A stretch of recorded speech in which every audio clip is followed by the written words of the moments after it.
ஆலயமாக இருக்கிறோம், நம்ம மகிமையின் ஆலயம், நம்ம ஆலயமாக இருக்கிறோம், சபையாராக இருக்கிறோம், நம்ம தான் பெரிய ராஜ்யமாக மாறுறோன்றதை பார்த்தோம். அதே தான் வந்து ஆதாம் கிட்ட சொல்கிறாரு, நீ பலுகி பெருகி பூமியை நிரப்பி, அந்த 3 காரியத்தை சொல்கிறாரு. பிறகு ஆபிரகாம் கிட்டே அதான் சொல்கிறாரு. என்ன சொல்கிறாரு? உன்னை பெரிய ஜாதியாக்குவேன், உன்னை ஆசீர்வதிப்பேன், உன் பேரை பெருமைப்படுத்துவேன், நீ ஆசீர்வாதமாக இருப்பாய். தேவன் பேட்டனை மாற்றுறதே கிடையாது. இப்போ காணப்படாதவை தேவன், காணப்படாதவன் தேவன்னா வெறும் காணப்படாது அப்படி போயிடுறதில்ல. காணப்படாத காரியங்கள்லாம் நம்முடைய வாழ்க்கையில் காணப்படும். நீங்கள் கூப்பிட்டுக்கணும், நான் யாரு? வெற்றி. நான் யாரு? ஆசீர்வாதம். சொல்லுங்கள், நான் யாரு? ஆரோக்கியம். ஆரோக்கியம். நீங்கள் கூப்பிட்டுக்கணும், ஆரோக்கியம் பிரிட்டோ, ஆரோக்கியமா? ஆரோக்கியமான்றப்பல ஆரோக்கியம். நான் தான் சாரலாமா? ஆரோக்கியமா? சாரலாமா ஒரு ஆரோக்கியம். முதல் தேவர் ராஜ்யத்தில் முதல் பலன் என்ன? ஆரோக்கியமாக வாழ்கிறது.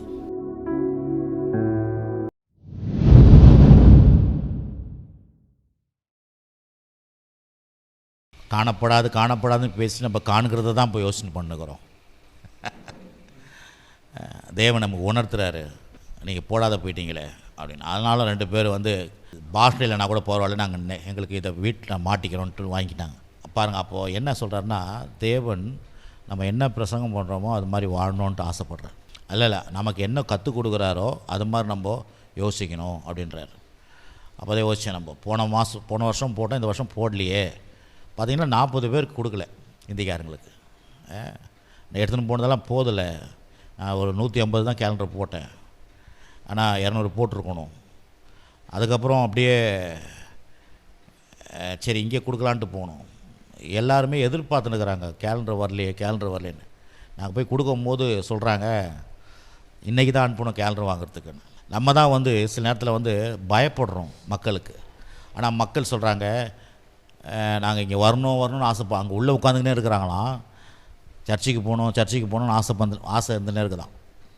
இதெல்லாம் ஏன்னு சொல்கிறேன்னா, நாங்கள் ஜெபம் பண்ணினே இருக்கிறேன், வரட்டும்னு. ஆனால் உள்ளே இருந்து அவங்களுக்கு கடவுள் ஏவினே இருக்கிறார்.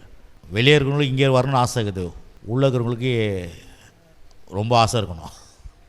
நீங்களும் நல்ல ஆட்கள். ஏன்னா இன்றைக்கி சர்ச்சை மக்கள் கொஞ்சம் பீப்புளை தேவன் விசுவாசிக்கல. எல்லா மனுஷனும் கடவுளை நம்பணும். எல்லா ஞானஸ்தானம் எடுத்தோம், அத்தனை பேருமே கர்த்தரை உறுதியாக பற்றி கொள்ளணும். ஏதோ கொஞ்சம் பேர் இல்லை, கர்த்தர் வந்து எல்லாரையும் தான் விரும்புகிறார். ஆமேன். ஆனால் இன்றைக்கி சபையில் இருக்கிற ஜனங்களுக்குள்ளே அப்படிப்பட்ட ஒரு தாகம் இன்றைக்கி இல்லை. இங்கே மட்டும் இல்லை, எல்லா இடத்துலையும். ஆகவே தான் வந்து கர்த்தர் ரொம்ப நல்லவர். நீங்களாம் இன்றைக்கி வந்திருக்கிறீங்க, கர்த்தருக்கு ஸ்தோத்திரம். சில பேர் சில நேரத்தில் லாஸ்ட்டு வாரமோ வரமாட்டாங்க, சில பேர் ஃபஸ்ட்டு வாரமோ வரமாட்டாங்க. என்ன ஸ்கூல் நடத்துகிற மாதிரி. ஸ்கூலில் பாருங்கள், நிறைய பசங்க நாங்களாம் சின்னதில் இன்றைக்கி முதல் நாள் தானே லீவ் போட்டுருவோம் அப்படின்வோம். ஏன்னா பாடம் எடுக்க மாட்டாங்க சார் அப்படின்னு சொல்லிட்டு லீவ் போட்டுருவோம். ஆனால் பாடம் போயிடும். சரி, கர்த்தருக்கு ஸ்தோத்திரம். ஆகவே இந்த நாளில் கூட கர்த்தருடைய வார்த்தைக்கு நம்ம சொல்லுவோம். தேவனுடைய வார்த்தைனா தேவனை பார்க்குறோம். தேவனுடைய வார்த்தைனா தேவனை கேட்குறோம். தேவனுடைய வார்த்தையை பேசும்பொழுது தேவன் நமக்குள்ளே போகிறார். ஏற்கனவே இருக்கிறாரு, இன்னும் அதிகமாக போகிறார் உள்ள. தேவனுடைய வார்த்தையும் ஒன்று. தேவனுடைய வார்த்தையை கேட்கும்போது தேவனையே கேட்குறேன் நான். தேவனே நீங்கள் வாங்க. தேவனுடைய வார்த்தையை போடும்போது தேவனே உள்ளே போகிறார்.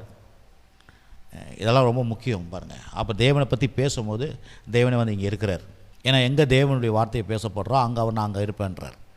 அதனால தான் இங்கே தேவனுடைய வார்த்தையை நம்ம பேசுகிறோம், தேவனையே பேசுகிறோம். தேவன் எனக்கு தேவை.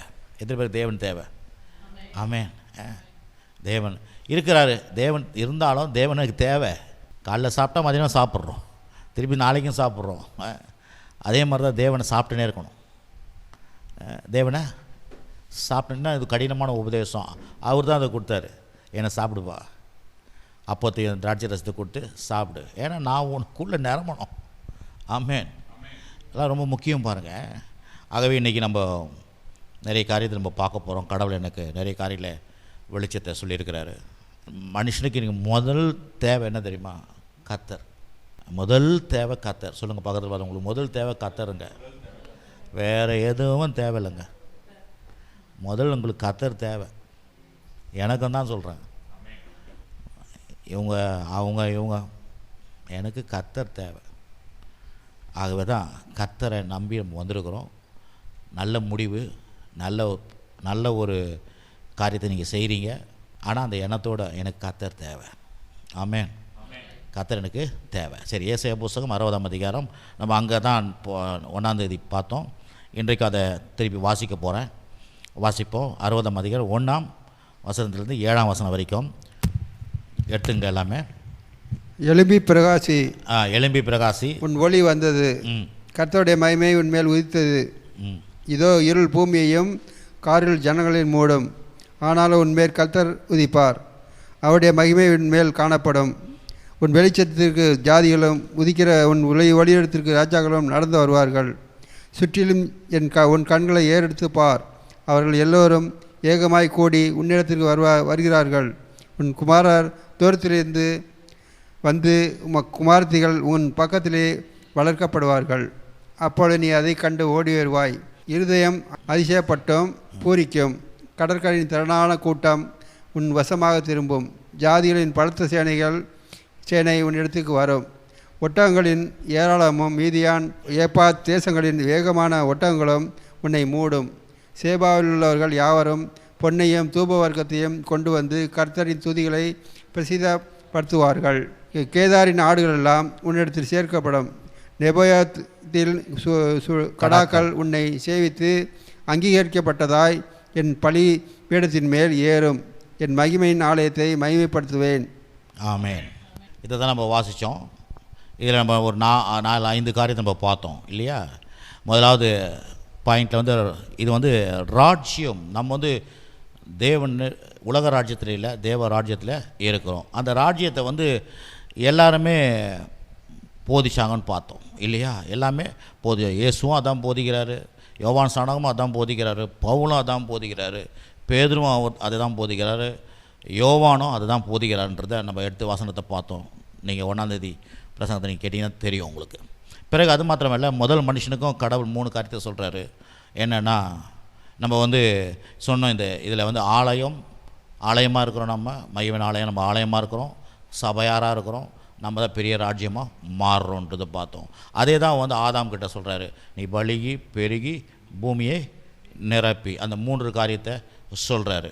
பிறகு ஆபிரகாம்கிட்டே அதான் சொல்கிறாரு. என்ன சொல்கிறாரு? உன்னை பெரிய ஜாதியாக்குவேன், உன்னை ஆசீர்வதிப்பேன், உன் பேரை பெருமைப்படுத்துவேன், நீ ஆசீர்வாதமாக இருப்பாய். தேவன் பேட்டனை மாற்றுறதே கிடையாது. இதை தான் வந்து நம்ம வந்து என்ன பண்ணோமா, நம்மளுக்கு வளர்ச்சி, விருத்தி, பிறகு தேவனுடைய ராஜ்யத்தினுடைய ஆளுகை, இது அத்தனையும் நம்மளோட வாழ்க்கையில் இருக்கிறது அதை பார்த்தோம். பிறகு வந்து அதான் எழும்பி வளர்ச்சி. அந்த எழும்பின்றது வளர்ச்சி, பிரகாசின்றது விருத்தி. பிறகு உன் ஒளி அப்படின்னா தேவனே உன் வாழ்க்கையில் வந்து விட்டான்னு சொல்லிட்டு நம்ம பார்த்தோம். ரெண்டாவது, உலக ராஜ்யம் டம்மியாயிடும், நம்ம ராஜ்யம் தான், தேவ ராஜ்யம் தான் பெருசாக இருக்குன்றத 2வது பாயிண்டில் நம்ம அதை பார்த்தோம். அதை வந்து 60:2-5 வரைக்கும் இருக்குதுன்னு பார்த்தோம் அதிகாரத்தில். பிறகு அதிகாரம் 60ஆம் அதிகாரத்தில் 6-7 பார்க்கும்போது அங்கே பொருளாதாரத்தையும் ஆரோக்கியத்தையும் சுகத்தையும் தேவ ஆளுகையும் அதை குறிக்கிறதுன்றதை நம்ம பார்த்து முடித்தோம். பிறகு தேவன் வந்து வெறும் மொத்தத்தையும் பார்த்து முடிச்சிருவாரா, தனிப்பட்ட மனுஷனை யாரையும் கவனிக்க மாட்டாரா அப்படின்னு பார்த்தீங்கன்னா, அதுவும் நான் பார்த்தோம். 4th உன்னிடத்தில் உன் நிறைய 17 இடத்துல வருது அப்படின்னு பார்க்கும்போது, அப்போ தேவன் தனிப்பட்ட விதத்தில் மனுஷனை கேர் பண்ணுறான்றதை நம்ம பார்த்தோம் இல்லையா. எத்தனை பேர் இதெல்லாம் நம்புறீங்க? அதெல்லாம் இன்றைக்கி ஞாபகம் இருக்குதா? மறந்துடக்கூடாது. திருப்பி உட்காந்து வாசிங்க இதெல்லாம். அப்போ தனிப்பட்ட விதத்தில் தேவன் நம்மளை சந்திக்கிறார். அந்த 12 வருஷம் வேதனைப்பட்ட பெண்ணை எல்லாரும் போய் தொடுறாங்க, ஆனாலும் அவள் தொட்டதை அவர் கவனிக்கிறார். அதே மாதிரி தான் பார்த்தீங்கன்னா சமாரியா பெண்ணை தனியாக போய் பார்க்குறாரு. அப்போ தனியாக அவங்கள போய் கவனிப்பாரா? தனியாக கவனிப்பார். யோசேப்பு தன்னுடைய கூட பிறந்த தன்னுடைய தாய் வயிற்றில் பிறந்த பென்ஜிமனை தனியாக கவனிக்கிறான் எல்லாரை காட்டிலும். ஏன் சொல்ல வரேன்னா, இதெல்லாம் நம்முடைய வாழ்க்கையில் வந்து ரொம்ப முக்கியம் வரும். ஏன்னா நமக்கு வந்து இப்படிலாம் வருது, நம்ம தனியாக இருக்கிறோம், ஏன்னா தனியாக கடவுள் வந்து கவனிப்பாரா? தனிமையில் நிறைய பேர் இருக்கிறாங்க. எனக்கு அந்த உணர்வுலாம் வருது.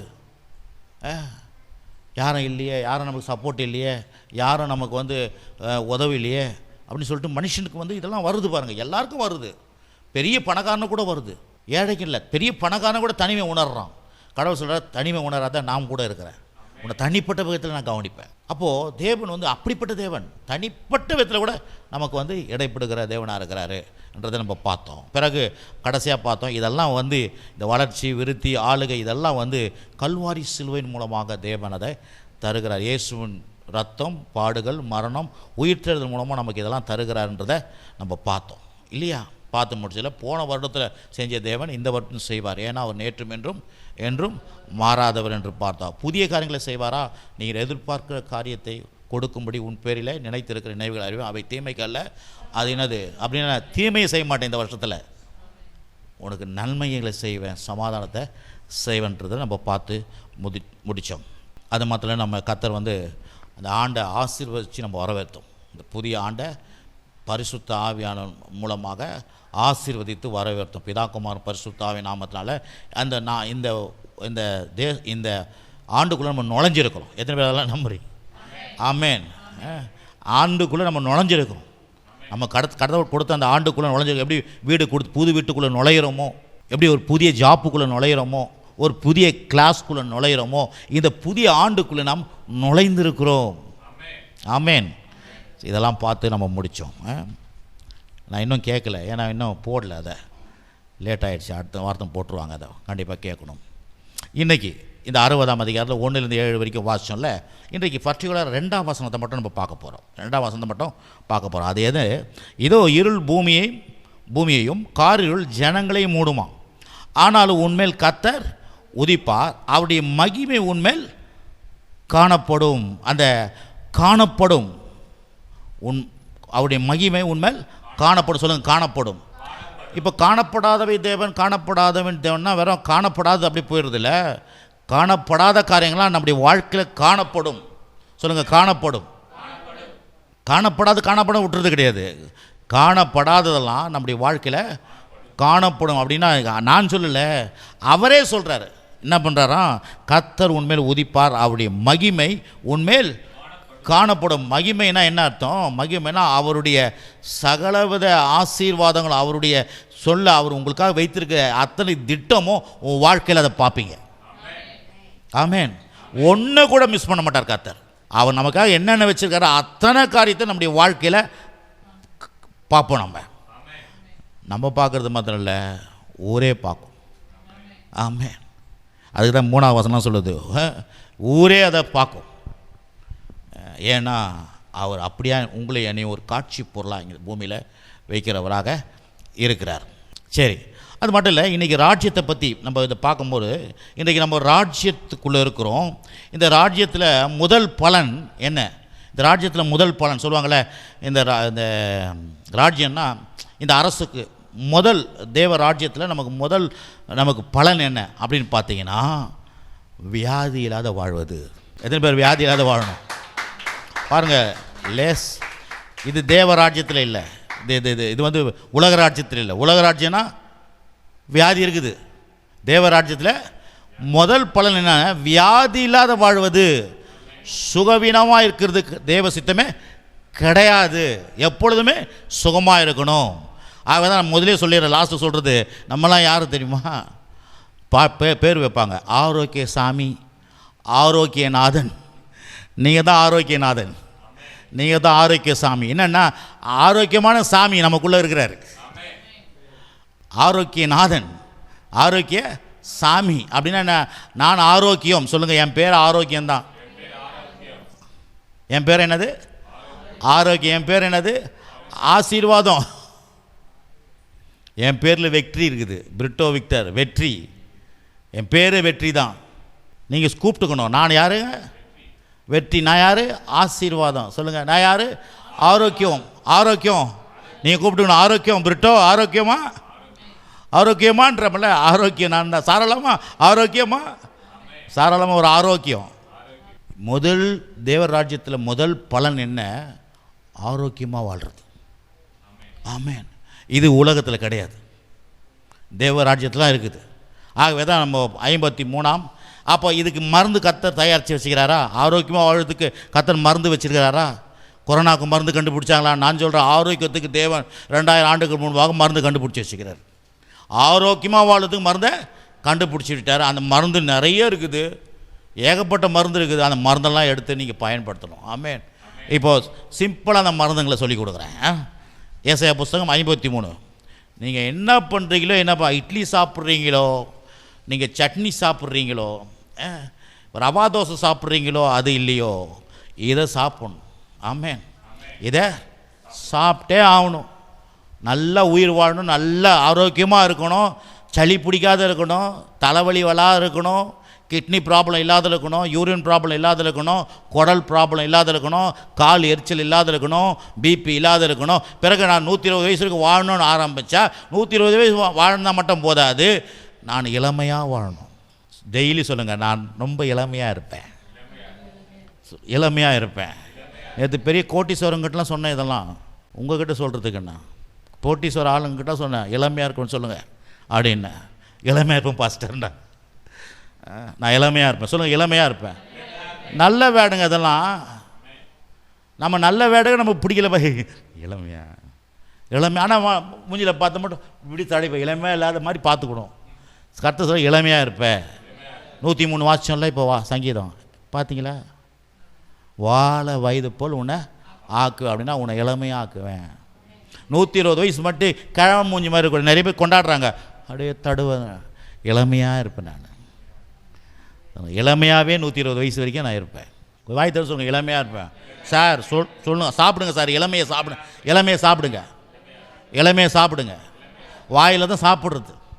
இப்போ மருந்து 53ஆம் அதிகாரம் ஏசாயா புஸ்தகம் 53:4-5 வாசிக்கிறேன். மருந்து தயாரித்து வச்சுக்கிறார் பாருங்க. மெய்யாக அவர் நம்முடைய பாடுகளை ஏற்றுக்கொண்டு நம்முடைய துக்கங்களை சுமந்தார், நாமும் அவர் தேவனால் அடிபட்டு வியாதிக்கப்பட்டு சிறுமைப்பட்டு என்று எண்ணினோம். நம்முடைய மீறல் நிமித்தம் அவர் காயப்பட்டு நம்முடைய அக்கிரம நிமித்தம் அவர் நொறுக்கப்பட்டார். நமக்கு சமாதானத்தை உண்டும் பண்ணும் ஆக்கினை அவர் மேல் வந்தது, அவருடைய தழும்புகளாலே குணமாகிறோம் அப்படின்ட்டு. இதை பழைய ஏற்பாடு எதிர்காலத்தை பொறுத்து சொல்லுது, குணமாகிறோம். இப்போ கூட சொல்கிறேன் பாருங்கள், எதிர்காலமும் இது முக்கியம்தான். இன்றைக்கி சளி பிடிச்சிருக்கலாம், இன்றைக்கி வியாதியாக இருக்கலாம், எதிர்கால குணமாகிடுவோம். ஆமென். குணமாகிறோம். இன்றைக்கி வியாதியில் இருக்கலாம், இன்றைக்கி தலைவலியில் இருக்கலாம், இன்றைக்கி கால்வலியில் இருக்கலாம், இன்றைக்கி கிட்னி ஃபெயிலராக இருக்கலாம், இன்றைக்கி வர காலத்தில் அதெல்லாம் இருக்காது உங்கள் வாழ்க்கையில். குணமாகிறோம். சொல்லுங்கள், குணமாகிறோம். சொல்லுங்கள், குணமாகிறோம், குணமாகிறோம்.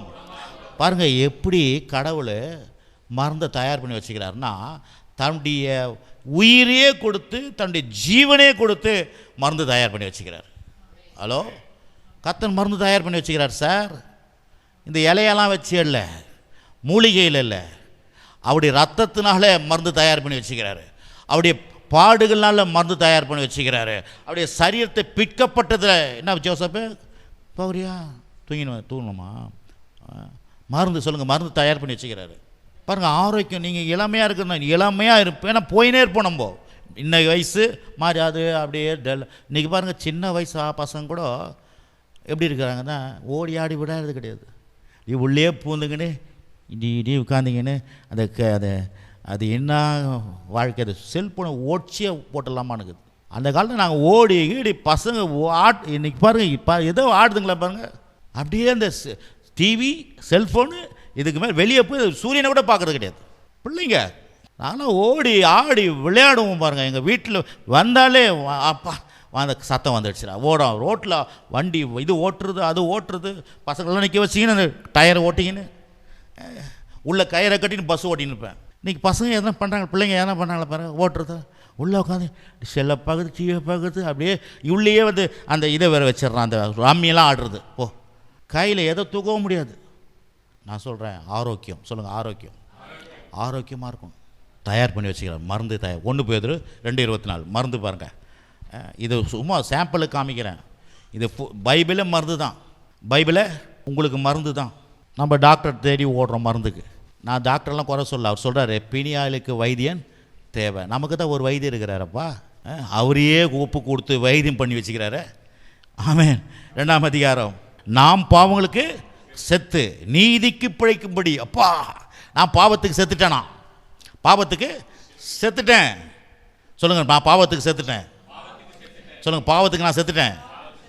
பாவத்தில் சாவலை, பாவத்தில் செத்து கிடந்தேன். இப்போ பாவத்துக்கு செத்துட்டேன். அப்படின்னா என்ன அர்த்தம்னா, பாவத்தில் செத்து கிடந்தேன் நான். இப்போ பாவம் எனக்கு கிடையாது. பாவத்துக்கு செத்து கிடக்குறேன், பாவம் என்கிட்ட வர முடியாது. ஆமேன். இப்போ எப்படி இருக்குன்னா நீதிக்கு பிழைத்திருக்கிறேன். இப்போ நான் வேறு ஆள், சொல்லுங்கள், நான் வேறு ராஜ்யத்தில் இருக்கிறேன், உலக ராஜ்யத்தில் இல்லை, வேறு ராஜ்யத்தில் இருக்கிறேன். ஆமேன். நீதிக்கு பிழைத்திருக்கும்படி அவர் தாமே, யார் தாமே? இயேசு தாமே தமது சரீரத்தில் நம்முடைய பாவங்களை சிலுவையில் மேலே அவர் சுமந்துட்டார். பாவத்தை அவர் தூக்கிட்டார். என் மேலே இந்த பாவத்தை அவர் தூக்கிட்டார். ஏன் சுமந்தார்னா அவருடைய தழும்புகளால் குணமானீர்கள். இது வந்து குணமானம் இல்லை, குணமானீர்கள். குணமானீர்கள் சொல்லுங்கள், குணமானீர்கள்.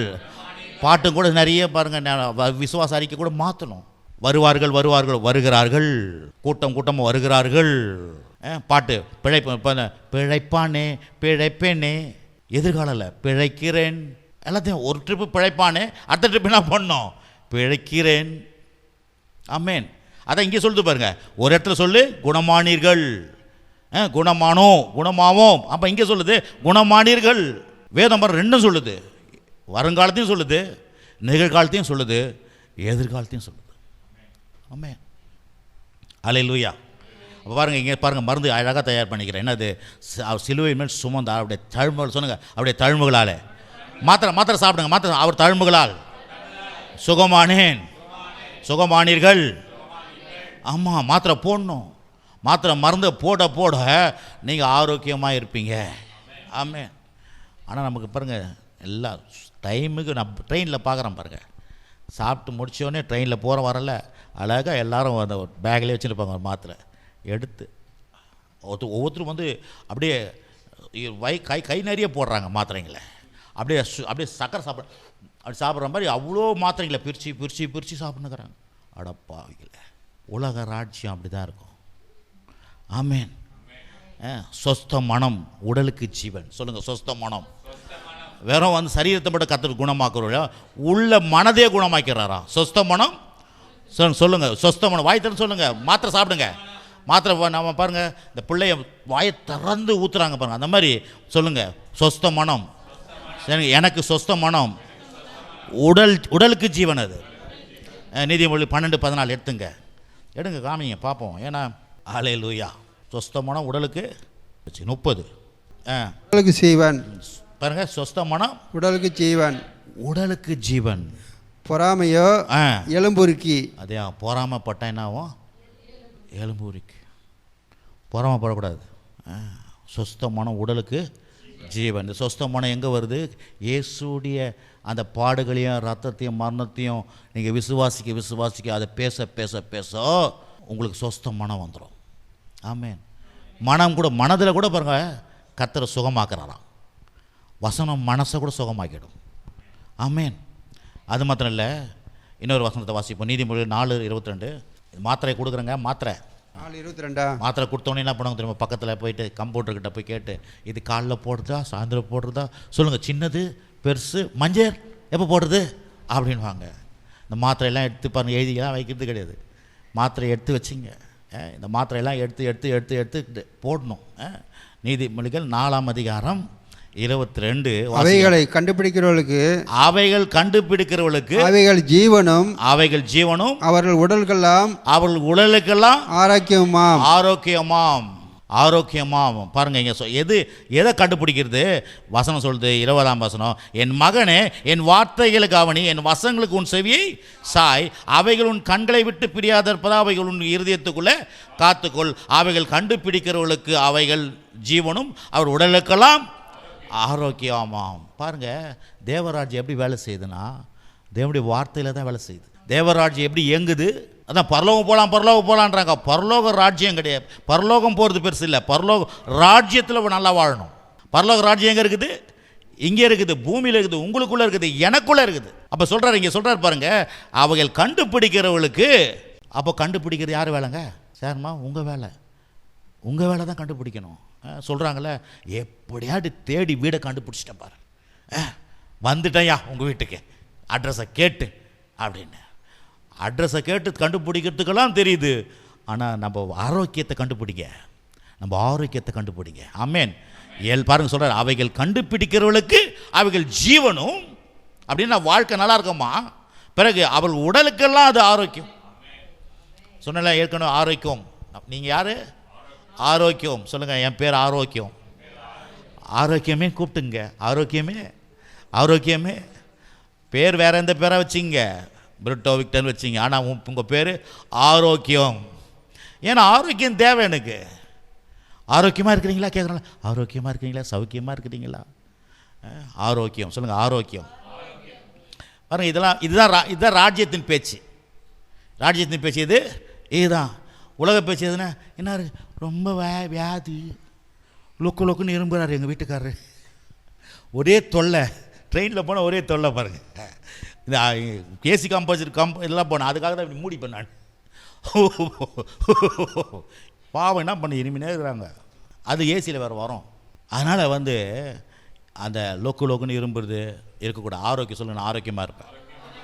நான் சொல்கிறேன் இப்போ இருக்கலாம், இருக்காது இருக்கக்கூடாது, போயிடணும். அது நீ ராஜ்யத்தில் இருக்கிறீங்க, நீங்கள் ராஜ்யத்தில் இருக்கிறீங்க.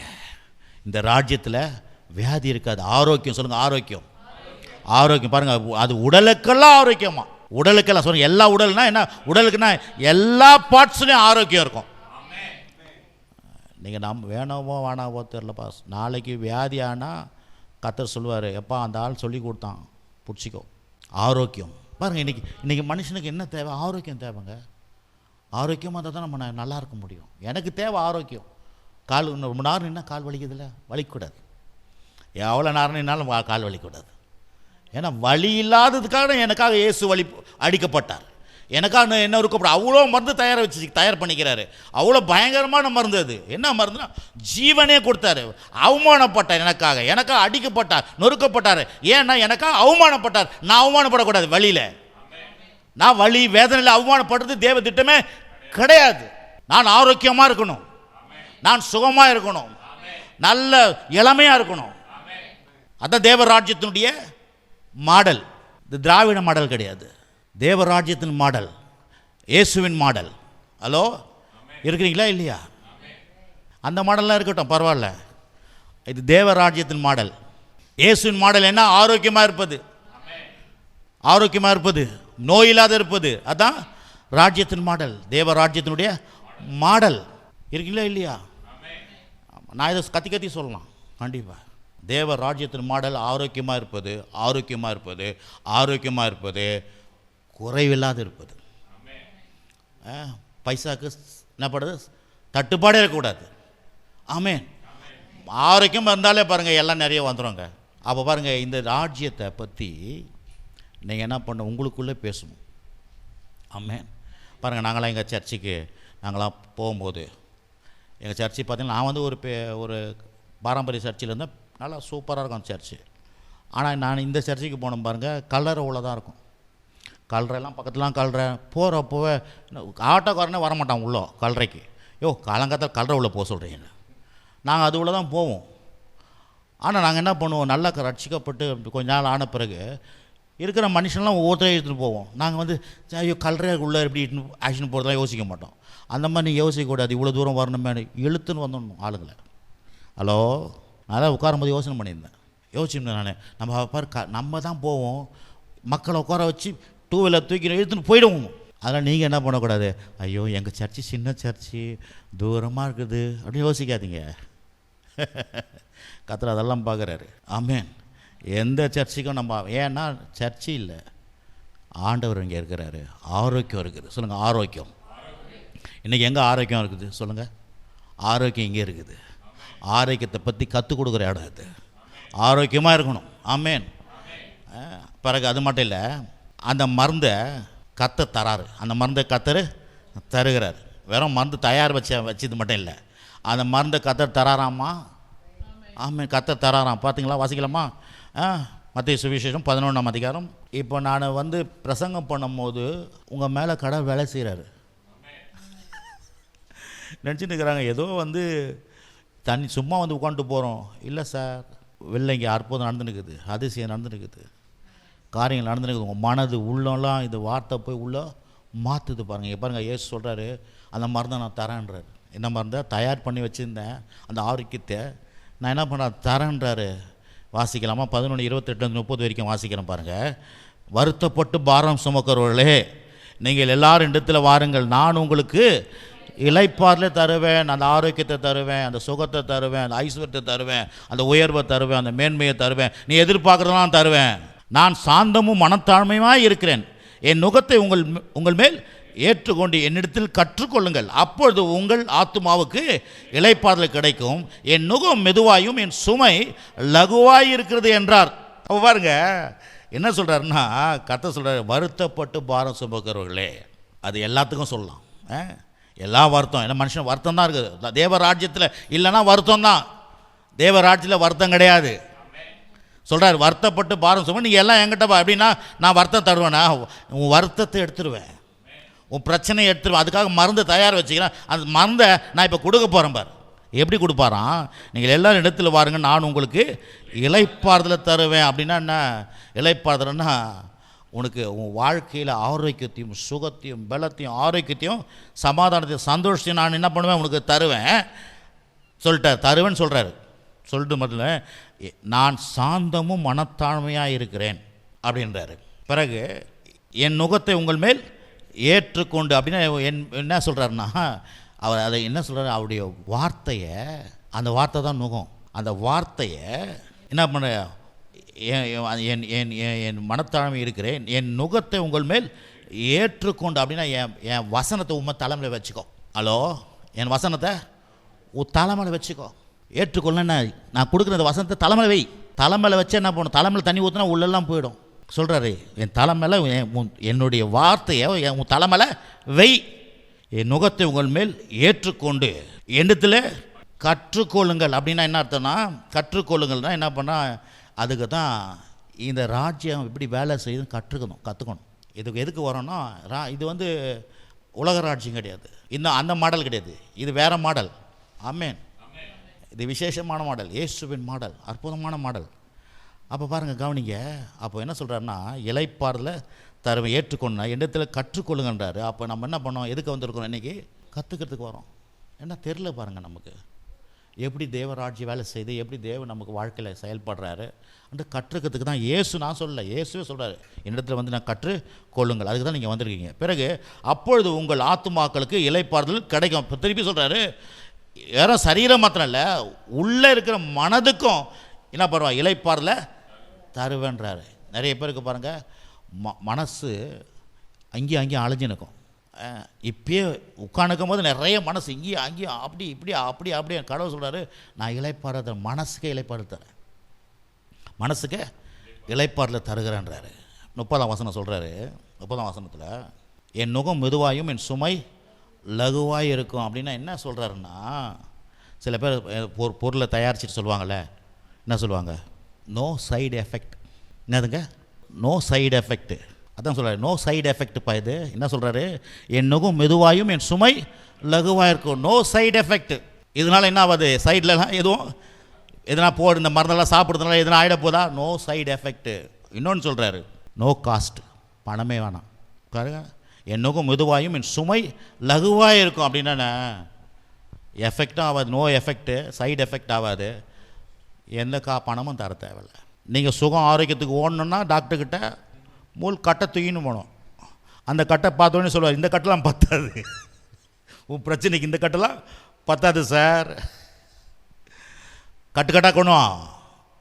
என்னப்பா ஜோசப்பு கவனி, நீ எதிர்காலத்தில் பணம் செலவு பண்ணாத இருக்கணுன்றதுக்காக பேசினுக்கிறேன்.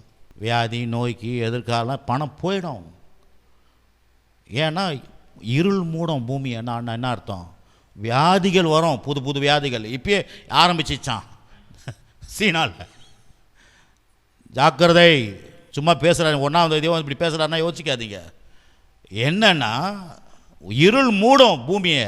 இந்த உலகத்தின் ராஜ்யத்தின் மேலே பிரச்சனைகள், போராட்டங்கள், வியாதி, நோய், வறுமை எல்லாம் வரும். ஆனால் உன் மேலே நான் உதிப்பேன், உன்னை அது மூடாது. ஆகவே அப்படின்னா என்ன, இந்த ராஜ்யத்தினுடைய சிஸ்டமேட்டிக்காக புரிஞ்சிக்கோ, இந்த ராஜ்யத்தினுடைய சிஸ்டமேட்டிக்காக புரிஞ்சிக்கோ. இந்த சிஸ்டமேட்டிக் பாருங்கள், உங்கள் வீட்டில் இருக்குது, ஒரு டிவி இருக்குது, புதுசு டிவி வாங்கி வச்சிங்க, புது டிவி வாங்கி வச்சுருக்கீங்க, கையில் சேனலுக்கு இருக்குது, போட்டு விட்டா அப்படியே வந்துடுமா, சுவிட்சை போட்டுன்னு வந்துடுமா, வராது. இதை நீ வேறு ரிமோட்டை எடுத்துனா பண்ணால் கூட வராது. இது நான் சில நேரத்தில் பாருங்கள், எங்கள் டிவியில் வச்சு சரி பண்ண முடியலன்னா இவங்க 2 பேர் தான் கூப்பிடுவேன். என்னம்மா இது மாறிச்சு. ஏன்னா இப்போ அந்த மாதிரி பண்ணி வச்சுக்கிறான். கொஞ்சம் கொஞ்சம் படித்து நாலேஜெல்லாம் இருக்கணும், அப்போ தான் அந்த டிவியை போட முடியும். நீங்களாம் ஈஸியாக வாங்கி வச்சுக்கிறீங்களா? நான் தான் கஷ்டம் வாங்கி வச்சுக்கிறேன் பொழுது. செல்ஃபோனை பாருங்கள், எல்லாம் போய் நிறைய ஆப் தெரியாது எதுவுமே. ஏன்? ராஜ்யத்துக்குள்ளே போகல, அந்த ராஜ்யத்துக்குள்ளே சரியாக போகல. நான் சொல்கிறேன், இந்த ராஜ்யத்துக்குள்ளே தான் போனால் தான் எல்லாம் வேலை செய்யும். ஆமேன். ஆமாம், அதனால தான் ஏங்க வியாதி ஆகுது, ஏங்க பிரச்சனை ஆகுது, ஏன் நடக்க மாட்டேங்குது? ராஜ்யத்துக்குள்ளே வேலை செய்யணுமே, ஆட்டோமேட்டிக்காக நடக்காது எதுவும். அதுக்கு எல்லாம் போடணும். இந்த சேனலை மாற்றணும், அந்த சேனல் அப்புறம் யூடியூபா அதுக்கு அப்பாடா திருப்பி கனெக்ட் பண்ணோன்னா வேறு இன்னொரு இதை கனெக்ட் பண்ணால் நோண்டினே இருக்கணும். அப்போ கடவுளுடைய காரியங்களில் ராஜ்யத்தில் நம்ம செயல்பட்டுனே இருக்கும்போது தான் கர்த்தர் சொல்கிறாரு பெரிய காரியம் நடக்கும். பாருங்கள் அருமையானவர்களே, நல்லா சொல்லணும், யோசிக்கிறேன் பாருங்கள். இது என்னென்னா சைடு எஃபெக்ட் இருக்காது. போய் உள்ளே போங்க, நோ காஸ்ட், பணம் செலவு இல்லாத ஆரோக்கியம். ஆமே, பணம் செல்லாலும் ஆரோக்கியம். ஆரோக்கியம்னு தெரியுங்கன்னா நீங்கள் வயசாக மாட்டீங்கங்க. நான் இப்போ சொல்லினுக்கிறேன், 60 ஆயிடுச்சா 59 வரும், அப்புறம் அடுத்த வருஷம் பார்த்தீங்கன்னா 58. நான் பேசினே இருப்பேன். அதுக்கு அடுத்த வருஷம் 57, அதுக்கு அடுத்த வருஷம் 56, அதுக்கு அந்த 40 வரைக்கும் நான் போவேன்.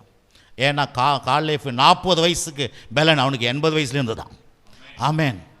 ஆகவே இப்பயே சொல்லிவிடுங்க, எனக்கு சின்ன பசங்க பார்த்துங்க 40க்கு மேலே போயிடக்கூடாது உங்களுக்கு.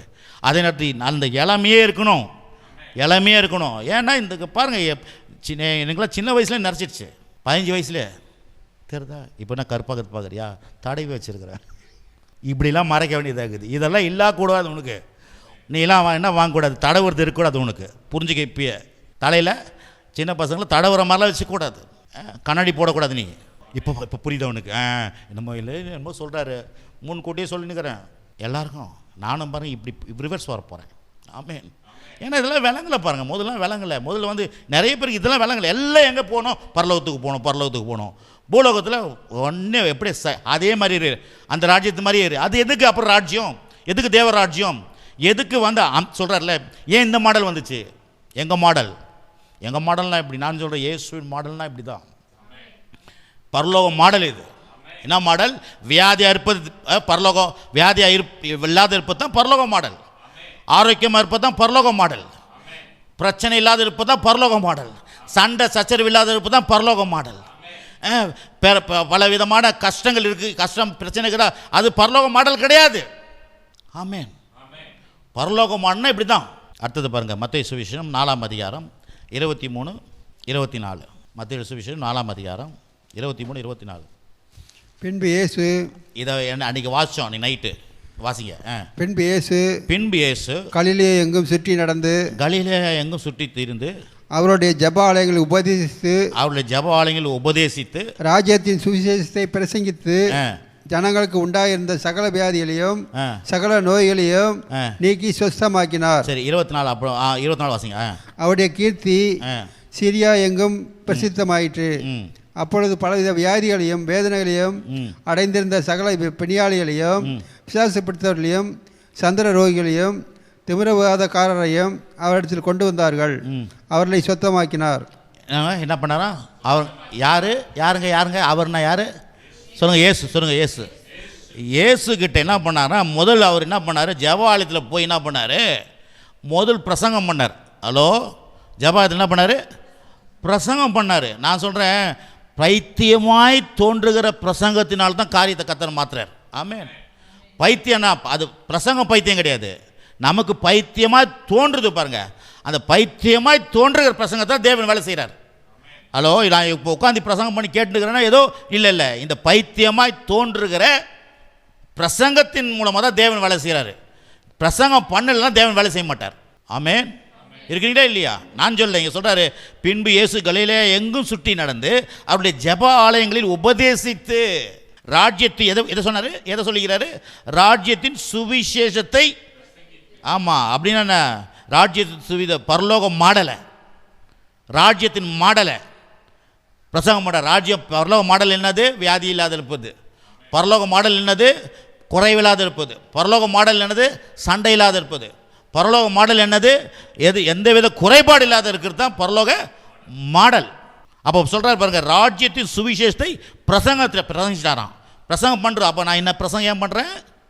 பிரசங்கம் பண்ண தான் தேவன் வேலை செய்வார். இப்போ நான் என்னத்து பிரசங்கம் பண்ணுறேன்? ராஜ்யத்தின் மாடலை பிரசங்கம் பண்ணுறேன், ராஜ்யத்தினுடைய வல்லமையை பிரசங்கம் பண்ணுறேன்.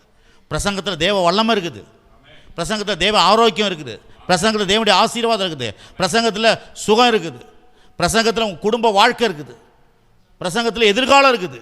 அதுதான் பிரசங்கத்தை பண்ணுறாரு. பிரசங்க இது ஜனங்களுக்கு உண்டாயிருந்த சகல வியாதி, பாருங்க, ஒரு வியாதி இல்லை, சகல வியாதிகளையும் சகல நோய்களையும் நீக்கி சொஸ்தமாக்கிறார். அப்படின்னா என்ன அர்த்தம் பாருங்க? வியாதியை சுகமாக்குனா என்ன அர்த்தம்? நீங்கள் இன்னொரு லெவலுக்கு போகிறீங்க. இப்போ வியாதி இல்லாதவன் இப்போ என்ன சொல்லுவீங்க? இப்போ நல்லா இருக்கிறேன் சார். எப்படி இருக்குங்க சொல்லுங்க? நல்லா இருக்கிறேன் சொல்லு, வாய் நல்லா இருக்கிறேன். வியாதியாக இருந்தேன் சார், இப்போ நல்லா. கர்த்தர்கிட்ட ஏன் வரோம்? இப்படி இருக்கிறோம், இப்படி மாற்றுவார் அவர். ஆமேன். அவர்கிட்ட போய் நிற்க வச்சா அவர் என்ன பண்ணுறாரு? எல்லாரையும் பிரசங்கம் பண்ணி எல்லாரையும் மாற்றுறாரு. நீங்கள் இப்போ என்ன பண்ணுங்க? மாறுறதுக்காக வந்துக்கிறீங்க. ஹலோ, மாறுறதுக்காக வந்துக்கிறீங்க. பிரசங்கம் பண்ண என்ன பண்ணீங்க? இருக்கிற மாதிரி இருக்க போகிறதில்ல, மாறுறீங்க. நான் சொல்லுங்க, என்ன சொல்லப்பட்டுக்குது? ஜனங்களுக்கு உண்டாயிருந்த சகல வியாதிகளும் சகல நோய்களையும் நீக்கி சொஸ்தமாக மாற்றுறாராம். எல்லாரையும் மாற்றுறாராம். வியாதியாக இருக்கணும்னா சுகமாக்குறாராம், வியாதியாக பிரச்சனையாக இருக்கிறவங்களாம் சரி பண்ணுறாராம். அதுக்கப்புறம் பாருங்கள், அதுக்கப்புறம் வேற இது மட்டும் இல்லை, 24 அவருடைய கீர்த்தி சிரியா எங்கும் பிரசித்தமாயிற்று. அப்போது பலவிதமான வியாதிகளும் வேதனைகளும் அடைந்து இருந்த சகல பிணியாளிகளும் பிசாசு பிடித்திருந்தவர்களும் சந்திர ரோகிகளும் திமிர்வாதக்காரனையும் அவரிடத்தில் கொண்டு வந்தார்கள். அவர்களை சொஸ்தம் ஆக்கின. அப்படின்னா எல்லா பிரச்சனையும் உள்ள மனுக்களும் உள்ளே வராங்க. எல்லா பிரச்சனையும் உள்ள மக்களையும் என்ன பண்ணுறாரு? சரி பண்ணுறாரு. வெறும் வியாதி மட்டும் பார்க்காதீங்க, வியாதி மட்டும் பார்க்காதீங்க. என்னன்னா என்னென்ன பிரச்சனை இருக்குதோ அத்தனை பிரச்சனையும் இந்த ராஜ்யத்தை தீர்ந்துரும். ஆமென். என்ன பிரச்சனை இந்த ராஜ்யத்தில் இருக்கும்? இந்த ராஜ்யத்தில் கோர்ட்டு பிரச்சனையா தீர்ந்துரும். இந்த ராஜ்யத்தில் இதை என்ன பிரச்சனை உங்கள் வாழ்க்கையில் இருக்குது? நான் போலீஸ் ஸ்டேஷன் அலைஞ்சு நிற்கிறேன் பாருங்கள். இந்த ராஜ்யத்தில் போலீஸ் ஸ்டேஷன் தேவையில்லை. இந்த ராஜ்யத்தில் என்ன தேவையில்லை? கோர்ட்டு தேவையில்லை. இந்த ராஜ்யத்தில் ஹாஸ்பிட்டல் தேவையில்லை. இந்த ராஜ்யத்தில் என்ன தேவையில்லை? வேறு எதுவும் தேவையில்லை. கோர்ட்டு, மக்கள் கோர்ட்டுக்கு அலைஞ்சுன்னு கிடக்குறாங்க. மற்ற மக்கள் வந்து எங்கே போயின்னுக்கிறாங்க? போலீஸ் ஸ்டேஷனுக்கு போயின்னுக்கிறாங்க. மக்கள் ஹாஸ்பிட்டலுக்கு போயின்னுக்கிறாங்க. எல்லாம் இதில் எதுவும் ஒன்று இருக்கும். நான் சொல்கிறேன், சில பேர் பார்த்தீங்கன்னா எந்த நேரம் லீவு இல்லாத வேலைக்கு போயின்னுப்பாங்க. ஏன்னா இலைப்பாறுதலே கிடையாது, இலைப்பாறுதலே கிடையாது. நான் சொல்ல, இந்த ராஜ்யத்தில் கடவுள் இலைப்பாறுதோடு இருப்பேனே. ஆமாம். அந்த ராஜ்யம் என்னது கிடையாது? அந்த ராஜ்யத்தில் அது கிடையாது, எல்லாம் இருக்கும். 24 hours வேலை, 24 hours ஆஸ்பத்திரி, 24 hours இந்த பிரச்சனையை பார்க்கலாம். இந்த கோர்ட்டு அது இதுன்னு சுற்றின்னு கிடக்க வேண்டியது தான். ஆனால் இந்த ராஜ்யத்தில் இதெல்லாம் கிடையவே கிடையாது. ஆமாம், இதெல்லாம் கிடையவே கிடையாது. அதுக்கு தான் சொல்கிறது, கிறிஸ்தவ மக்கள் இந்த ராஜ்யத்தை பற்றி சரியாக கேட்கணும். அதனால தான் பாருங்கள் சொல்லுவாங்கள்ல, சொல்லுவாங்க இதெல்லாம். இந்த ஒரு பழைய நடிகர் ஒருத்தர் இருக்கிறார், சிரிப்பாக் சொல்லுவார். அவர் அரசியல்வாதி. அந்த படத்தில் அவர் சொல்லுவார், பொய் பேசிடுவார். ஃபோனை எடுத்து பார்த்தா ஃபோனு ஒன்றுமே இருக்காது. அந்த சீஃப் மினிஸ்டர்கிட்ட பேசுகிற மாதிரி பேசுவார், பிரதமர்கிட்ட பேசுகிற மாதிரி பேசுவார். அப்புறம் பக்கத்தில் சொல்லுவாங்க, என்னப்பா ஒயரே இல்லாத பேசுறியா? அரசியலில் சகஜமையா அப்படின்னு. அந்த மாதிரி சொல்லுவாங்க. உலகத்துல எல்லாம் சகஜமையா? இல்லை, தேவராட்சியில் சகஜமே கிடையாது. உலகத்தில் சகஜம் வியாதியாக இருக்குது. போலீஸ் ஸ்டேஷனுக்கு போகிறது, போய் திருடனை சுற்றி ஓடி போய் பிடிக்கிறது, பிறகு ஹாஸ்பிட்டலுக்கு போகிறது, பிறகு கோர்ட்டுக்கு போகிறது, எல்லாமே உலகத்துக்கு சகஜங்க. ஆனால் தேவராட்சியில் இதெல்லாம் சகஜம் கிடையாது. ஹலோ, இருக்கீங்களா இல்லையா? ஏன்னா நான் சொல்லுங்க, கர்த்தர் சொல்கிறாரு சகல வியாதிகளையும் நீக்கிறார். அதுக்காக மருந்து தயாராக வச்சுக்கிறேன். பிறகு கூப்பிடுறாரு, நான் தரேன்றாரு. பிறகு அவர் வார்த்தையெல்லாம் உடலுக்கு ஆரோக்கியம். சொல்லுங்கள், ஆரோக்கியம். சொல்லுங்கள், எனக்கு உடலுக்கெல்லாம் ஆரோக்கியமாக இருக்கும். நான் உடலுக்கெல்லாம் ஆரோக்கியமாக இருப்பேன், நான் ஆரோக்கியமாக இருப்பேன். சொல்லுங்கள், உங்கள் பேர் ஆரோக்கியம் ஆசீர்வாதம். என்ன பேருங்க உங்கள் பேர்? இமானுவெல்லாம் வச்சுங்க. அதுலேயும் பார்த்து தேவன் கூட இருக்கிறாரு, ஜோசப்பா ரட்சகர்.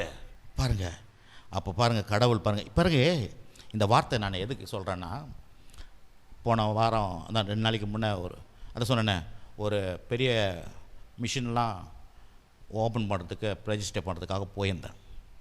அப்போ இந்த வசனத்தை தான் வாசித்தேன்.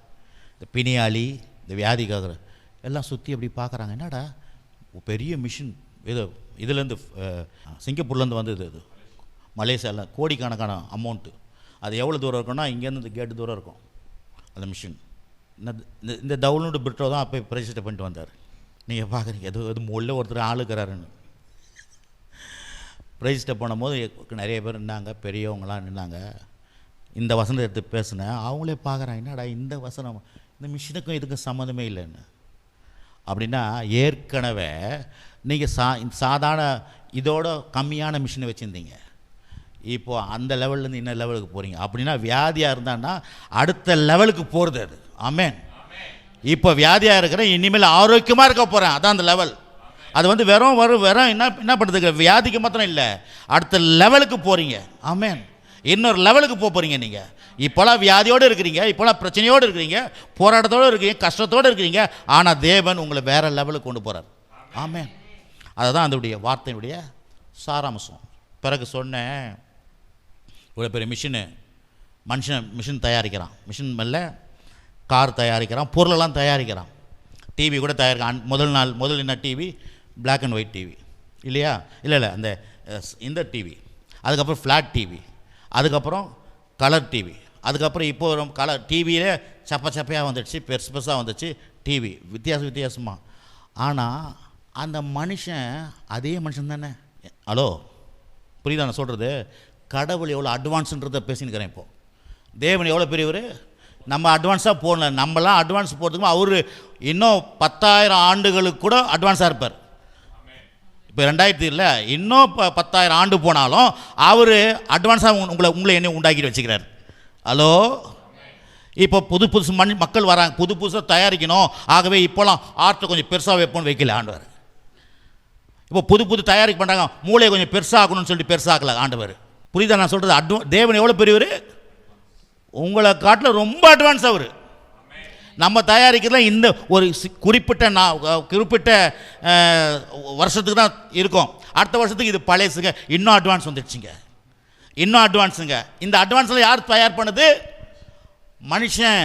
தேவன் மனுஷனை பாருங்கள் எவ்வளோ அட்வான்ஸாக பயன் பண்ணிச்சுக்கிறார். தேவன் மனுஷனை எவ்வளோ பெரிய அட்வான்ஸாக வச்சுக்கிறார். என்னங்க ஒரு மாதிரி பார்க்குறீங்க, ஒருத்தர்கிட்ட சொன்ன இதப்போ அப்படின்னாங்க பாருங்கள். புரியுதா? அது கடவுளை பற்றி புரியுதா? யோசிச்சு பாருங்கள். இல்லைன்னா மனுஷன் இப்போ புது மனுஷன் வர, அவனுக்கு 2 கையை வைப்போம், எக்ஸ்ட்ரா ஒரு வாழை ஒன்று வைப்போம், பண்ணலை. அதே மனுஷன் பாருங்கள் 200 ஆண்டுகள் முன்பாக தான் இது பண்ணாங்க, ஃப்ளைட் ஆரம்பித்தேன், ஃப்ளைட்டு இது. ஆனால் அது யார் மனுஷன்? அன்றைக்கி இருந்த மனுஷன் தான் ஃப்ளைட்டை தயாரித்தான். நான் சொல்கிறேன், அது ஃப்ளைட்டை முன்னே தயாரிச்சிருக்கலாம். கத்த பார்த்தாரு, பறக்கணும்னு ஆசைப்படுறியாப்பா, நீ பறக்கணும்னு ஆசைப்படுறியா, பறக்கிற அந்த அறிவை உனக்குள்ளே வச்சுட்டேன். பறவையெல்லாம் பார்க்குறான், பறக்கணும் ஆசை, அந்த அறிவை வச்சார், பறக்கிறான். இப்போ மனுஷன் கப்பல் தண்ணியில் போகணுன்னு ஆசைப்படுறியா, அந்த அறிவை உள்ளே வச்சுட்டார், இப்போ தண்ணியிலே போயின்னுக்கிறான். இன்னும் இப்போ ஆட்டோமேட்டிக் கார் யாருமே இல்லையா, அந்த மாதிரி கார் வரப்போதான், அதுக்கும் மனுஷனுக்கு வச்சுட்டார் உள்ள எல்லாத்தையும். ஹலோ, நான் சொல்லிட்டு புரியுதாங்க? புரியுதா ஜோசப்பு? எப்படின்னா உங்களை நிறைய அட்வான்ஸாக உண்டாக்கி வச்சுக்கிறார் கர்த்தர். ஆனால் அட்வான்ஸாக பிரசங்கம் பண்ண தெரில இன்றைக்கி யாருக்கும். ஹலோ, உலக அட்வான்ஸ், கடவுள் கொடுத்த அட்வான்ஸை கொஞ்சம் கொஞ்சமாக பயன்படுத்தின்னு வராங்க. ஆனால் சபை அட்வான்ஸாக என்ன பண்ண தெரில, பிரசங்கம் பண்ண தெரில. நான் சொல்கிறேன், தேவ ராஜ்யத்தில் வியாதி இருக்காது, தேவ ராஜ்யத்தில் ஆரோக்கியம் மாத்திரம்தான், தேவ ராஜ்யத்தில் ஆசீர்வாதம், தேவ ராஜ்யத்தில் உயர்வு, தேவ ராஜ்யத்தில் பஞ்சம் கிடையாது. இந்த மாடல் தான் இது. அப்போ பாருங்கள், தேவன் எப்படிப்பட்டவர்? அட்வான்ஸுங்க. புரியுதுங்களா? உங்களை இப்போ பாருங்கள், நீங்கள் இப்போ இப்படி இருக்கிறீங்க, இன்னும் ஒரு 2 வருஷம் கழிச்சு பெரிய சூப்பரான காரியங்களை செய்வீங்க. கடவுள் அன்றைக்கி நைட்டு உள்ளே திறந்து எதை வைக்கிறாரா? இல்லை, அவர் அவ்வளோ அட்வான்ஸ் ஆகிறார். ஆமாம், புரியுதுங்களா நான் சொல்கிறது? அது மாத்திரம் இல்லை, தேவனை பற்றி இன்னும் கொஞ்சம் புரிஞ்சுங்க. கடவுள் வானத்தை உண்டாக்குனார், பூமியை உண்டாக்குனார். யாருன்னா இன்னும் வானத்தை இப்படி உண்டாக்குனார் இவர் அப்படின்னு சொல்ல முடியுதா? கொஞ்சம் சார் கொஞ்சம் கவனிங்க சார், கர்த்தரை குறித்து கொஞ்சம் சிந்திச்சினாலே நம்ம வாழ்க்கை சரியாயிடும். வானத்தை ஏன் இப்படி உண்டாக்குனார் அவர் சொல்ல முடியுதா? நம்ம பாருங்கள், எதனா ஒன்று செஞ்சால் நீங்கள் இப்படி பண்ணியிருக்கலாமே, இந்த மூக்கு கொஞ்சம் நீட்டாகுது, வரைஞ்சா இது சரி பண்ணுங்க, இல்லை ஏதோ ஒன்று செஞ்சு போனீங்க, இதை இப்படி செஞ்சுருக்கலாம்னு சொல்லுவாங்க. ஆனால் அவர் வானத்தை உண்டாக்குனார். யாராவது வானம் சரியில்லைன்னு சொன்னாங்களா? யாராவது பூமியை சரியில்லைன்னு சொல்லியிருக்கிறாங்களா? என்னங்க சார், உங்களை தான் சார் கேட்குறேன், பதில் சொல்லுங்கள் சார். என்னம்மா சரளம்மா? இல்லை உங்களை பார்த்துட்டு என்ன மூக்கு இப்படி இருக்குது, மேலே வச்சுருந்தா நல்லா இருந்திருக்குமே, இங்கே வச்சுருந்தா நம்ம நல்லா இருந்திருக்கும் மூக்கு, ஏன் இங்கே வச்சார் அப்படின்னு சொல்ல முடியுதா? சொல்ல முடியல. கையை ஏன் இப்படி வச்சார்? இப்படி வச்சார். இந்த கையெல்லாம் வேறு இந்த பக்கம் வச்சுருந்தா அளந்துருக்கும் பின்னால். இல்லை, கொஞ்சம் யோசிச்சுப்பார். யாராவது அவர் பண்ணதை குறை சொல்ல முடியுமா? ஏன்? அவர் தான் ஞானி, தேவன் ஞானி. அப்படிப்பட்ட கடவுளை தாங்க நீங்கள் நான் வணங்குறோம் சார். நீங்கள் அப்போ வேணால் புரிஞ்சிங்கன்னா, அதெல்லாம் புரிஞ்சிங்கனாலே நம்ம கர்த்தரை குறை சொல்ல மாட்டோம். ஹலோ, யோசிச்சு பாருங்கள். நல்லா சிந்திச்சு பார்த்தேன். நம்ம செய்கிறதெல்லாம் குறை சொல்லுவாங்க, ஆனால் அவர் செஞ்சது யாருமே குறை சொல்ல முடியாது. ஏன்னா அவர் தான் பர்ஃபெக்ட், அவர் உயர்ந்திருக்கிறவர். அப்போ இப்படிலாம் கடவுளை நம்ம யோசித்து பார்க்கணும் அருமையானவர்களே. ஆமேன். அதுதான் சாலமன் என்ன பண்ணால், கவனிங்க, அதுதான் சாலமன் என்ன பண்ணால், ஒரு பெரிய ராஜாவாக்கிட்டார் அவங்க அப்பா. ராஜா சின்ன வயசு அவனுக்கு. அவன் என்ன பண்ணான்னா, ஆண்டவரே நான் பெரிய ராஜாவாயிட்டேன் இப்போது, ஆனால் ஏராளமான மக்கள் இருக்கிறாங்க, இந்த ஏராளமான மக்களை நான் எப்படி நடத்தணும்னு சொல்லிட்டு என்ன கேட்டான்னா, ஞானம் கேட்டானோ. என்ன கேட்டான்? பக்கத்தில் ஞானம். ஞானம்னா என்ன தெரியுங்களா? ஞானம் தேவ உறவு. அந்த தேவ உறவு உங்களுக்கு இருக்குதுங்க. அவரே ஞானமும் நீதியும் மீட்புமாய் பரிசுத்தமாக இருக்கிறார். வசனாம்சம் போன வாரம் வாசிங்களா இல்லையா? அவரே இயேசுவே ஞானமும் நீதியும் பரிசுத்தமும் மீட்புமானார். அவரே நீதியாக இருக்கிறார் உங்களுக்கு, அவரே ஞானமாக இருக்கிறார், அவரே பரிசுத்தமாக இருக்கிறார், அவரே உங்களுக்கு மீட்பாக இருக்கிறாரு. ஆகவே சாலமோன் கேட்டப்போல என்ன கேட்டார்? ஆண்டவர்கிட்ட போயிட்டு 1 ராஜாக்கள் 3ஆம் அதிகாரத்தில் கொஞ்ச நேரம் வாசிப்போம், பரவாயில்ல. 1 நாளாகவும் 1 ராஜாக்கள் 3ஆம் அதிகாரம். அவன் பாருங்கள், பெரிய ராஜா ஆயிட்டான். ராஜா ஆன பேர் அவனுடைய ஆசை பாருங்கள். 3ஆம் அதிகாரம் 9லேருந்து 13 வரைக்கும் நான் வாசிக்கிறேன். ஆகையால் உமது ஜனங்களை நியாயம் விசாரிக்கவும், ஜனங்களை நியாயம் விசாரிக்கவும், நன்மை தீன்மை இன்னதென்று வகையறுக்கவும் அடியனுக்கு ஞானமுள்ள இருதயத்தை தந்தரலும். ஏராளமாக இருக்கிற உமது ஜனங்களை நியாயம் விசாரிக்க யாராலே ஆகும் என்றான். சாலமன் இந்த காரியத்தை கேட்டது ஆண்டவருடைய பார்வைக்கு உகந்த விண்ணப்பமாக இருந்தது. ஆகையினால் தேவன் அவனை நோக்கி, நீ எனக்கு நீடித்த நாட்களை கேளாமலும் ஐஸ்வர்யத்தை கேளாமலும் உன் சத்துருக்களின் பிராணனை கேளாமலும் நீ இந்த காரியத்தையே கேட்டு நியாயம் விசாரிக்கிறதற்கு ஏற்ற ஞானத்தை உனக்கு வேண்ட கொண்டபடியினால் உன் வார்த்தைகளின்படி செய்தேன். ஞானமும் உணர்வுள்ள இருதயத்தை உனக்கு தந்தேன். இதிலே உனக்கு சரியானவன் உனக்கு முன் இருந்ததும் இல்லை, உனக்கு சரியானவன் உனக்கு பின் எழும்போதும் இல்லை. இதுவுமன்றி நீ கேளாத ஐஸ்வர்யத்தையும் மகிமையையும் உனக்கு தந்தேன். உன் நாட்களில் இருக்கிற ராஜாக்களில் ஒருவனும் உனக்கு சரியானவன் இருப்பது இல்லை. பாருங்க, ராஜாவான பிறகு அவன் கேட்குறான், ஆண்டவரே உம்முடைய ஞானத்தை தாங்க. நான் சொல்கிறேன், கடவுள் உங்களுக்கு ஞானத்தை கொடுத்துருக்கிறார். ஞானம்ன்றதுன்னா அவருடைய உறவு, அந்த ஞானத்தை உங்களுக்கு கொடுத்துருக்கிறாரு. ஆகவே டெய்லி ஆண்டவரை உங்களுடைய ஞானத்தை கொடுத்த ஞானத்தை யூஸ் பண்ணணும். பாருங்கள், இந்த ஞானம், அறிவு, புத்தி, இந்த பொறுமை, இந்த நல்ல ஆலோசனை, இதெல்லாம் வந்து அண்ணன் தம்பி மாதிரி. ஞானம், புத்தி, அறிவு, நல்ல ஆலோசனை, இந்த பொறுமை, இந்த இதெல்லாம் வந்து அண்ணன் தம்பி ஒன்றா வரும். அப்போ நீங்கள் ஞானத்தை கேட்டிங்கன்னா இதெல்லாம் உங்களை கை கோர்த்துரும் உங்கள் வாழ்க்கையில். ஞானம் இருக்குது பிரதர், ஞானம் அது சொல்கிறார். இயேசு சொல்கிறாரு, என்ன சொன்னார்? இதோ சாலமோனை காட்டிலும் பெரியவர் இங்கே இருக்கிறார். அப்படின்னா சாலமோனை காட்டிலும் ஒரு பெரியவர்னா அவனுக்கு அந்த ஞானத்தை கொடுத்தாருன்னா உங்களுக்கு எப்படிப்பட்ட ஞானத்தை கொடுத்துருக்கிறாரா? அவரே உங்களுக்கு ஞானமாக இருக்கிறார். ஆகவே இந்த ஞானம் என்ன சொல்லுது? நான் ஆரோக்கியவான். இந்த ஞானம் என்ன சொல்லுது? நான் தேவராஜ்யத்திற்குள்ளே இருக்கிறேன். இந்த ஞானம் என்ன சொல்லுது? நான் ஆசீர்வாதமாக இருப்பேன். இந்த ஞானம் என்ன சொல்லுது? எனக்கு குறைவு இருக்காது. இந்த ஞானம் என்ன சொல்லுது? நான் இளமையாக இருப்பேன். இந்த ஞானம் என்ன சொல்லுது?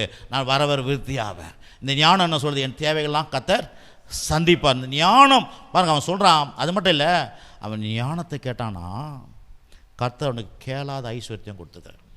கேளாத ஐஸ்வர்யத்தை அப்படின்னா கடவுள்கிட்ட நீங்கள் வந்து செயல்படும் பொழுது அவருக்கு உங்களுக்கு வேண்டியதுக்கு மேலே தான் தருவார். ஆமாம், வேண்டியதுக்கு மேலே தான் தருவார்ன்றது வேதவசனம் அழகாக சொல்லுது பாருங்கள். ஆகவே தான் வந்து நீங்கள் பார்த்தீங்கன்னா பிலிப்பியரில் சொல்லப்பட்டது 4:13 சொல்லப்பட்டிருக்குது, என்னை பலப்படுத்துகிற கிறிஸ்துவினாலே எல்லாவற்றையும் செய்ய எனக்கு பலன் உண்டு. அப்படின்னா இப்போ என்ன பார்க்குறோம்? ஆரோக்கியத்தை பார்க்குறோம். நீங்கள் ஆரோக்கியமாக இருக்கணும். பெலன் சொல்கிறாரு, என்னை பலப்படுத்துகிற கிறிஸ்துவினால் எல்லாவற்றையும் செய்ய எனக்கு பெலன் உண்டு. கடவுள் பெலனை தந்துக்கிறார் உங்களுக்கு. நீங்கள் பலவீனன் கிடையாது, ஆரோக்கியவான். நீங்கள் ஆரோக்கியம். அதான் யாக்கோப்புன்னு சொல்கிறாரு. என்ன சொல்கிறாரு யாக்கோப்பு? ஞானத்தை கேளுங்க.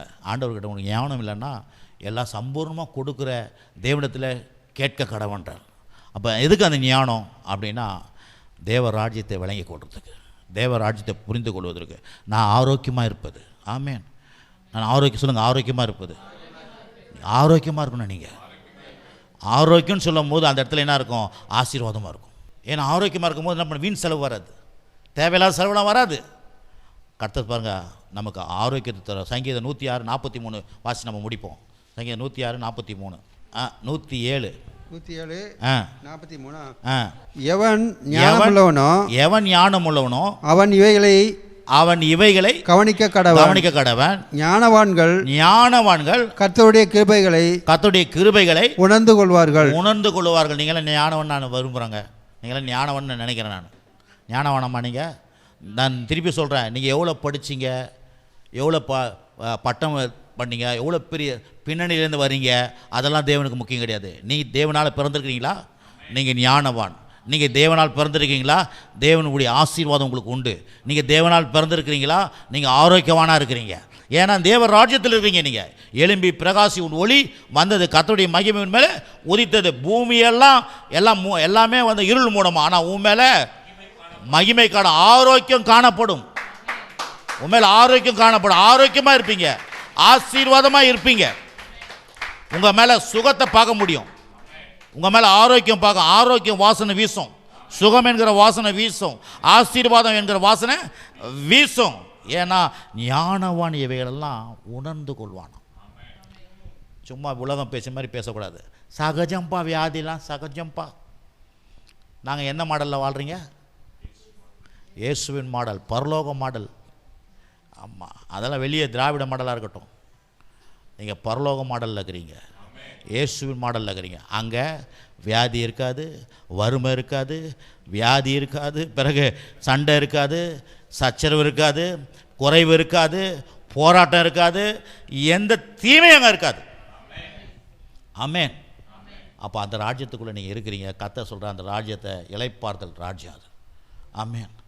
அதனால தான் இருளெல்லாம் உலகத்தை மூடும், ஆனால் உங்களை மூடாது. எத்தனை பேர் ஆமேன்றீங்க? நான் விசுவாசிக்கிறேன். பாருங்கள், இதெல்லாம் கல்வாரி சிலுவை மூலமாக கர்த்தர் நம்ம கொடுத்துருக்கிறார். இதை விசுவாசிங்க. ஆமென். சொல்லுங்கள், நான் ஆரோக்கியவான். ஆமாம், ஆரோக்கியவான் கூப்பிடுங்க. உங்களையே கூப்பிடுங்க. ஆரோக்கியம், ஆசீர்வாதம். ஆமாம், நீங்கள் ஆசீர்வாதத்தின் ஆரோக்கியம், ஆரோக்கியம் ஆசீர்வாதம். நீ சொல்லினே டெய்லி சொல்லுங்கள், நான் ஆரோக்கியம் ஆசீர்வாதம், நான் ஆரோக்கியம் ஆசீர்வாதம், என் பேர் ஆரோக்கியம் ஆசீர்வாதம். ஆமென். நம்ம ஜெபம் பண்ணலாமா? ஒரு அருமையான அங்கே ஒரு பாடல் கேட்குறோம் பாருங்க. ஒரு என்ன, யார் பாடல் அது உங்களுது? இல்லை இப்போ அவங்க நைஜீரியன் பாட்டு, அதெல்லாம் கொஞ்சம் போட்டு கேளுங்க, அருமையாக இருக்கும். என்ன அவங்க பாட்டை என்ன தெரியுமா? என் பேர் வெற்றி, என் பேர் வெற்றி, என் பேர் ஆசீர்வாதம், என் பேர் ஆசீர்வாதம், என் பேர் கிருபை, என் பேர் கிருபை. நீங்கள் அது அதுதான் தேவராஜ்யம்னா என்ன? இதெல்லாம் அப்படியே பேசினுக்கணும். உங்கள் பேர் என்ன? இம்மானுவேல்னா அதுவே தேவன் தான். என் பேர் என்ன? ஆனால் நீங்கள் என்ன பண்ணுறீங்க? பேரை மாற்றாத வெளியில் என்ன பண்ணுறீங்க? எங்கே அது பேரை கூப்பிட்டுனாக்குறாங்க. பேர் இம்மானுவேல், ஜோசப், மோசஸ். ஆமென். இதை மாதிரி பேர் தான் உங்கள் பேர். உங்கள் பேர்னாது ஆரோக்கியம். சொல்லுங்கள், என் பேர் ஆரோக்கியம், என் பேர் ஆசீர்வாதம், என் பேர் வெற்றி, என் பேர் கிருபை, என் பேர் இரக்கம், என் பேர் தயவு, என் பேர் பொறுமை, என் பேர் நிறைவு, என் பேர் பரிபூர்ணம், என் பேர் சம்பூர்ணம். இதெல்லாம் உங்கள் பேர். ஆமென். ஆசீர்வாதமும் ஆரோக்கியமும். ஆமென். அல்லேலூயா. இன்றைக்கி மாவு பேர்லாம் ஆசீர்வாதம் வச்சுக்கிறாங்க. நீங்கள் தான் ஆசீர்வாதம். ஆமென். ஆசீர்வாதம். சரி, இன்னொரு பேரும் வச்சுக்கலாம். உங்கள் பேர் விசுவாசம். அல்லேலூயா. எத்தனை பேருக்கு இன்றைக்கி பிரயோஜனமாக இருந்தது? எனக்கு பிரயோஜனம். தேவன் எவ்வளோ அட்வான்ஸ் பார்த்தீங்களா? தேவனை குறித்து யோசிச்சு பாருங்க, ரொம்ப அட்வான்ஸ். அவர் படைச்சது எதையுமே போய் குறை சொல்ல முடியாது. ஆகவே நீங்கள் உங்களையே குறை சொல்லிக்காதீங்க. நீங்கள் சாதாரண ஆளாக இருக்கலாம், உங்களை கடவுள் பெரிய ஆளாக ஆக்கி வச்சுக்கிறார். நீங்கள் ஏழையாக இருக்கலாம், நீங்கள் பணக்காராக இருப்பீங்க. இதை விசுவாசிங்க. தேவ ராஜ்யத்தை பற்றி பேசுங்க. நீங்கள் உலக ராஜ்யத்தில் இல்லை, தேவ ராஜ்யத்துக்குள்ளே இருக்கீங்க. தேவ ராஜ்யத்தை சொல்லுங்கள், நான் தேவ ராஜ்யத்தில் கொள்ளுகிறேன், நான் தேவ ராஜ்யத்துக்குள்ளே இருக்கிறேன், நான் தேவ ராஜ்யத்தில் கொள்ளுகிறேன், நான் தேவ ராஜ்யத்துக்குள்ளே இருக்கிறேன், தேவ ராஜ்யத்துக்குள்ளே இருக்கிறேன், நான் தேவ ராஜ்யத்துக்குள்ளே இருக்கிறேன். நான் ஆரோக்கியம், நான் ஆரோக்கியம், நான் ஆசீர்வாதம், நான் ஆசீர்வாதம், நான் ஆரோக்கியம், நான் ஆசீர்வாதம். ஆமென். கரலை தட்டி கத்திரமையை போட்டு அன்பின் பிதாவே, நல்ல வேலைக்காக துதிக்கிறோம். கர்த்தராகிய இயேசுவின் நாமத்தினாலும் சமூகத்தில் வருகிறோம். ஆண்டவர், இந்த நல்ல காலை வேலைக்காக நன்றி. இந்த முதல் ஞாயிற்றுக்கிழமைக்காக நன்றி ஆண்டவர். ஏசாயா புஸ்தகம் 60 1ஆம் வசனத்து 7ஆம் வசனம் வரைக்கும் கொடுத்துருக்கீங்க. அதில் 2ஆம் வசனத்தில் அந்த மகிமை காணப்படும் சொல்லியிருக்கிறீங்களா ஆண்டவரே. நீ விசுவாசித்தால் தேவனுடைய மகிமையை காண்பாய் என்று சொல்லியிருக்கிறீங்க. அப்படியா, இதெல்லாம் இந்த கேட்ட காரியங்கள்லாம் விசுவாசிக்கணும். நாங்கள் இயேசு எங்களுக்காக ஆரோக்கியத்துக்காக மருந்து தயார் பண்ணி வச்சிருக்கிறார். அந்த மருந்து அவருடைய அடிக்கப்பட்ட காயம், அவருடைய ரத்தம், மரண உயிர்த்தல் தான் அந்த மருந்து. அந்த மருந்து அவர் தரன்னு சொல்லியிருக்கிறாரு. அது என்னுடைய அது நுகமாய் மிருதுவான நுகம், அதில் எந்த சைடு எஃபெக்டும் இல்லை, அது எந்தவித காஸ்டும் இல்லை என்பதை இன்றைக்கு கேட்டிருக்கிறாங்க ஆண்டவரே. இதெல்லாம் மனசில் உள்ளத்தில் வைக்கட்டும் ஆண்டவரே. ஓ ஹல்லேலூயா, உம்மை துதிக்கிறோம், உம்மை ஸ்தோத்திரிக்கிறோம் ஆண்டவரே. கேட்ட மக்கள் உடைய வார்த்தைகள் ஒன்றும் அவங்க சிந்தாதபடி, வெளியே கீழே போகாதபடி, ஒவ்வொருடைய இந்த வார்த்தை முழுவதும் ஒவ்வொருடைய வாழ்க்கைக்குள்ள அது நிரம்பப்படட்டும் ஆண்டவரே. விதைக்கப்பட்ட காரியங்கள் அது 30, 60, 100 வாழ்க்கையில் பலன் கொடுக்க முடியாது ஜெபிக்கிறோம். ஒவ்வொருவரையும் கர்த்தர் ஆசீர்வதிங்க. சுகத்தோட, ஆரோக்கியத்தோட, சமாதானத்தோட, சந்தோஷத்தோட, நிறைவோட, பரிபூர்ணத்தோட, சகலவித ஆசீர்வாதத்தோட இவர்கள் வாழட்டும் ஆண்டவர். எதிர்பார்க்குற காரியத்தெல்லாம் இயேசுவின் நாமத்தில் வரட்டும் ஆண்டவர். ஆண்டவரே, இவங்களுக்கு விரோதமாக கிரியை செய்கிற எல்லா சத்துருடைய ஆவிகளை, பிசாசின் ஆவிகளை, வானமண்டலத்தில் பொல்லாத ஆவிகளை இயேசு கிறிஸ்து நாமத்தில் கடிந்து கொள்கிறோம். இயேசு கிறிஸ்து நாமத்தினால ஒவ்வொருவரையும் ஆசீர்வதிக்கிறோம். நன்றாயிருப்பார்களாக, ஆசீர்வாதமாயிருப்பார்களாக, சுகமாயிருப்பார்களாக, ஆரோக்கியமாயிருப்பார்களாக. தேவையெல்லாம் சந்திக்கப்படட்டும் இயேசுவின் நாமத்தினால பிதாவே, ஆமென். என் ஆத்துமாவே கர்த்தரை ஸ்தோத்திரி, என் முழு உள்ளமே பரிசுத்த நாமத்தை ஸ்தோத்திரி. என் ஆத்துமாவே கர்த்தரை ஸ்தோத்திரி. கர்த்தர் செய்த சகல உபகாரங்கள் ஒருபொழுதும் மறவாதே. ஆமென். நம்முடைய கர்த்தராகிய இயேசு கிறிஸ்துவின் கிருபையும் பிதாவாகிய தேவனுடைய அன்பும் பரிசுத்த ஆவியினுடைய ஐக்கியமும் சமாதானம் இன்றைக்கும் சதா காலம் நம்மோடு கூட இருப்பதாக. ஆமென்.